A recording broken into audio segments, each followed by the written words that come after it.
ಕುಡಿಯುವ ನೀರು ಪೂರೈಸಲು ಶಾಸಕ ಸಿಪಿ ಯೋಗೇಶ್ವರ್ ಸಭೆ. ರಾಮನಗರ ಜಿಲ್ಲೆಯ ಚನ್ನಪಟ್ಟಣ ತಾಲೂಕಿನ ತಾಲೂಕು ಪಂಚಾಯಿತಿ ಸಭಾಂಗಣದಲ್ಲಿ ಚನ್ನಪಟ್ಟಣ ವಿಧಾನಸಭಾ ಕ್ಷೇತ್ರದ ಶಾಸಕರಾದ ಸಿಪಿ ಯೋಗೇಶ್ವರ್ ಅವರು, ತಹಸೀಲ್ದಾರ್ ನರಸಿಂಹಮೂರ್ತಿರವರು ಹಾಗೂ ತಾಲೂಕು ಪಂಚಾಯಿತಿ ಮುಖ್ಯ ಕಾರ್ಯನಿರ್ವಹಣಾಧಿಕಾರಿ ಸಂದೀಪ್ ರವರ ಸಮ್ಮುಖದಲ್ಲಿ ತಾಲೂಕು ಪಂಚಾಯಿತಿ ಅಭಿವೃದ್ಧಿ ಅಧಿಕಾರಿಗಳ ನೇತೃತ್ವದಲ್ಲಿ ಸಭೆ ಕರೆದು ಬೇಸಿಗೆಯ ಬಿಸಿಲಿನ ತಾಪಮಾನದಿಂದ ಅಂತರ್ಜಲದಲ್ಲಿ ನೀರಿನ ಮಟ್ಟ ಕಡಿಮೆಯಾಗಿ ತಾಲೂಕಿನ ಸಾರ್ವಜನಿಕರಿಗೆ ಹಾಗೂ ದನಕರುಗಳು ಸೇರಿದಂತೆ ಎಲ್ಲ ಪ್ರಾಣಿ ಪಕ್ಷಿಗಳಿಗೆ ನೀರಿನ ಸಮಸ್ಯೆ ಆಗದಂತೆ ನೋಡಿಕೊಳ್ಳಲು ಶಾಸಕರು ಸಭೆ ಕರೆದು ಅಧಿಕಾರಿಗಳಿಗೆ ಸೂಚಿಸಿದರು. ಜಿಲ್ಲಾ ಪಂಚಾಯಿತಿ ಅಧಿಕಾರಿಗಳಿಗೆ ತರಬೇತಿ ತೆಗೆದುಕೊಂಡ ಶಾಸಕರು ತಮ್ಮ ಇಲಾಖೆ ವತಿಯಿಂದ ತಾಲೂಕಿನಲ್ಲಿ ನಡೆದಿರುವ ಜಲಜೀವನ್ ಕಾಮಗಾರಿಯಲ್ಲಿ ಕಳಪೆ ಕೆಲಸ ಮಾಡಿದ್ದು ಅಂಥವರ ಮೇಲೆ ಕ್ರಮ ಕೈಗೊಳ್ಳಲು ಸೂಚಿಸಿದರು.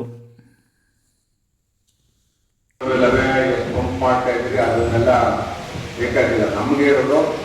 ನೀರಿನ ಸಮಸ್ಯೆ ಇದೆಯಾ, ಅದಕ್ಕೆ ಏನು ಪ್ರಾವಿಷನ್ ಮಾಡ್ಕೊಂಡಿದ್ದೀರಿ, ಸಮರ್ಪಕವಾಗಿ ನೀರು ಕೊಡಲಿಕ್ಕೆ ನಿಮ್ಮ ಗ್ರಾಮ ಪಂಚಾಯತ್ 15ನೇ ಹಣಕಾಸು ಯೋಜನೆ 15ನೇ ಹಣಕಾಸು ಯೋಜನೆಯಲ್ಲಿ ಎಲ್ಲ ಪಂಚಾಯತ್ಗಳು ಹೇಳ್ತಾ ಇರೋದು, ನೀವು ಬಂದಿರ್ತಕ್ಕಂಥ ಹಣವನ್ನ ಸದಸ್ಯರುಗಳಿಗೆ ಹಂಚ್ಕೋದಾಗಲಿ ಬೇರೆ ಬೇರೆ ಕಾಮಗಾರಿಗಳನ್ನು ಮಾಡಿದ್ರೆ ಎಲ್ಲ ಹಣ